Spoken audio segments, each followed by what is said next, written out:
This movie surprised me. It did not play out at all like I thought it was going to. I almost don't know what to say about it because it surprised me so much, because I thought I've seen hundreds of vampire movies. I know where this is going, but I didn't.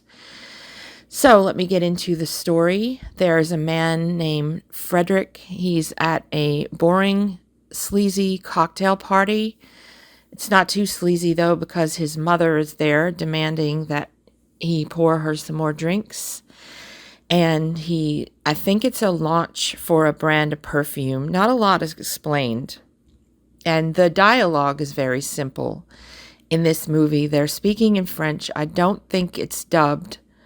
But I could understand a lot of what they were saying. And my French is not great. So, I mean, of course, there were subtitles, but even without them, I think I could have understood what they were saying. And that lends a lot to the fairy tale aspect of it. It's being a very simple story. There's not a lot of dialogue. What there is pretty basic. It's like they're telling a story to a child, because most of what drives this story happened when Frederick was a child. He looks at this poster that's advertising this perfume at the party, and there are some ruins on the poster, and all of a sudden he starts having this vision of himself as a 12-year-old boy, and he meets a girl a little bit older than him in the middle of the night in the ruins, and he's lost from his mother and father, and she takes care of him. She wraps him in a shawl, and he sleeps there all night, and in the morning he locks the gate and he goes back to his parents, and he forgets all about it. He forgets everything about his childhood, because, as it turns out, his father is killed, and he starts asking his mother about this memory, and she's just dissuading him, just telling him that he's just imagining things. And he finds the photographer who took the picture. This is probably the actual sexiest scene in this movie. He finds the photographer. She's at her apartment taking pictures of another woman who's wearing just a pair of boots and posing for her, and is herself getting pretty excited about being photographed. And they finish up, and she leaves, and he, she tries to seduce Frederick. He can't be seduced by the model. The photographer says, "Yes, I took this picture, but I've been paid not to tell you where these ruins are." She tries to seduce him, sort of unsuccessfully, I think, because the whole film has a dream-like quality. Things just happen from this to that to the other. She says, "Meet me at the aquarium tonight. I've got another job to do, but I'll tell you." And so on his way to the aquarium, he goes in a theater, and he sees, standing in a light next to the screen, the girl from his vision. And he follows her out, and then follows my favorite special effect in old movies that shows you definitively that the person you're looking at is not a person. They're a ghost or a vampire or a demon or what have you. The camera focuses on the person standing there. Then they shut off the camera. The person walks out of the shot. They turn the camera back on.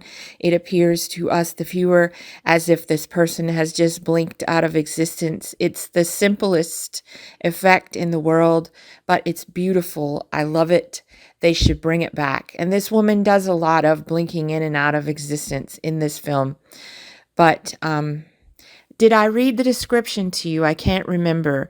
A man's quest to find a mysterious woman from his childhood leads to the release of 4 female vampires in Paris.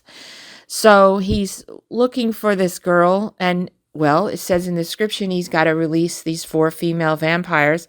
So he goes into these catacombs where actually we had seen them being placed into coffins in a sort of prologue before the cocktail party. And he opens up the coffins, and there's these adorable little bats inside. But once he leaves, because he's still looking for the woman from his dream, the bats turn into nearly naked women who very artfully come out of these white shrouds, and they're wearing these different colored gauzy outfits with nothing on underneath that are sort of blowing around. And then they're on the loose. They kill a caretaker in the cemetery who manages to pull the bell on one of the chapels once, looking for help, but no one's coming to help him. There's the four women that bite him. Two of them are twins who are very iconic on the cover of this movie. And if you've watched a lot of this type of movies, you will have seen them, two blonde twins. And now the vampires are on the loose in Paris, but they're really not as dangerous as the people who are trying to keep the secret from getting to Frederick and getting out to everyone else. And I guess I should stop there before spoiling. Do do do do do do do do do do do do do do do do do do do do.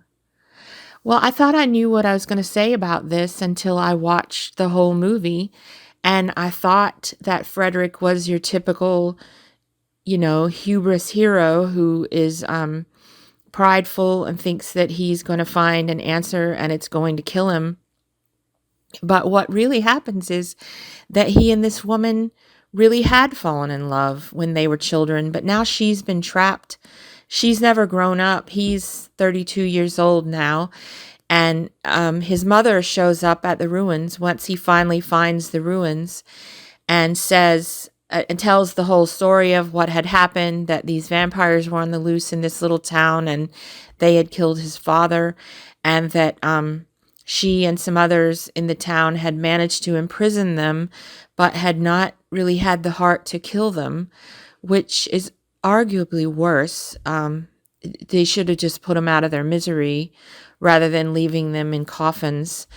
And she tells her son, you've got to cut off the head vampire's head, this girl that you've been in love with, and we're going to stake the other four and throw them in this pit and burn them. And so he tricks his mother, and he cuts off the head of a saint statue that's next to the girl's coffin, and they don't somehow notice that he's got a head of a statue instead of a head of a dead person. And he throws that on the fire, and he says, you go on, I want to stay here a little. And so he wakes up the girl, and they have sex, and she bites him, and then he says, let's get into this coffin and sail away. There's an island out there, and we'll lure rich sailors. And there's just this haunting shot of the coffin riding away on the waves, and you think it's going to get caught on something like a dock, a ruined dock that's sticking out of the water, but the tide rises higher and higher, and you can see ships in the distance, and you know that their dream probably will come true because everything's gone pretty well for them up to now. He's a vampire, but his mom isn't dead. He seemed to be sort of close to his mom, so I guess she's going to wonder where he went, but he doesn't care. I couldn't do that to my mom, but we were very close. I don't think she would have chickened out of killing a vampire for me. But, that's neither here nor there. What does all this mean? Usually I would know. There's a strange scene that struck me at the party when Frederick and his mother go off into a side room to have an argument. And it's not a very stylish Parisian room like you would expect to see in a Euro horror. There's children's drawings on the wall, but there's no children in this scene. It's probably just to hearken to him having been, in the ruins with the woman at the beginning, and he left a toy there. And when they buried her, they left all of her toys from her life up until the point of 16 years old all around her coffin. So there's children's drawings on the wall, and there's a big bunch of plastic grapes, green grapes on the wall, this tacky decoration of grapes. I don't know what it means. I thought of what grapes mean. They mean prosperity. There's also the fable. I was misremembering the fable about the crow and the fox. I thought that the crow had grapes in its mouth, and it was caused by the fox, by flattery, to drop the grapes so that the fox could then steal the grapes. But that was cheese. So I don't know what any of this means. I can take a guess about vampires. I would like to think that vampires are sort of a subversion of Christianity. And at one point in a flashback, you do see these vampires killing a woman, but first they're tormenting her by chaining her arms to a cross and having her run from them through the ruins while chained to this cross. You think about communion. I'm trying to remember what it says during the communion. Drink this. This is my blood poured out for you and for many. Drink this in remembrance of me. When you drink the symbolic, it's not wine in the Methodist Church, it's grape juice, but Jesus gives you his blood and you live forever. But a vampire takes your blood and then you die forever, becoming a vampire. But in this film, vampirism isn't seen as much of a curse. It's the humans locking people up that are more of the curse. And there's a happy ending for this non-tragic hero and his love. I really, really liked this movie. It just got me somewhere, not in the feelings, but the part of me that's into darkness and the Gothic. It's atmospheric. I know that's a word that means nothing because everything has an atmosphere, everything has a character and a tone, but there are all these scenes of this guy running around Paris at night. It's very dark.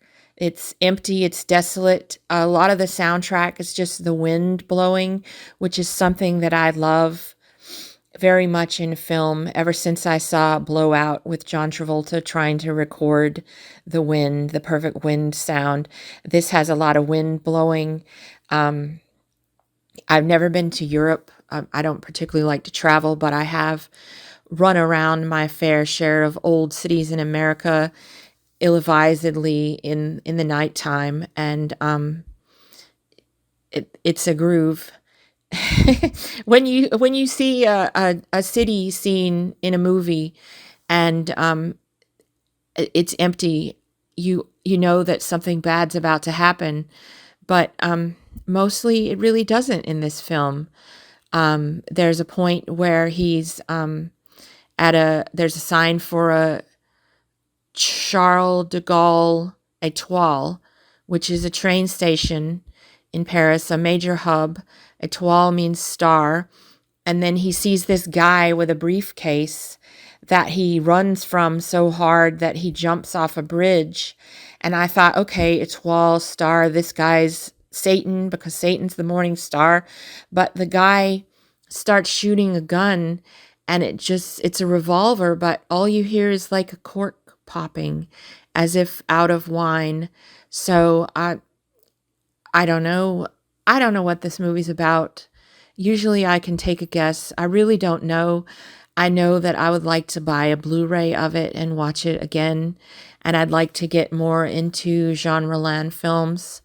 And that's what I'm going to do. So until next time, remember that lips of blood will make your teeth look yellower than they are. So get some Pepsodent and have a good Thanksgiving. Have some red wine.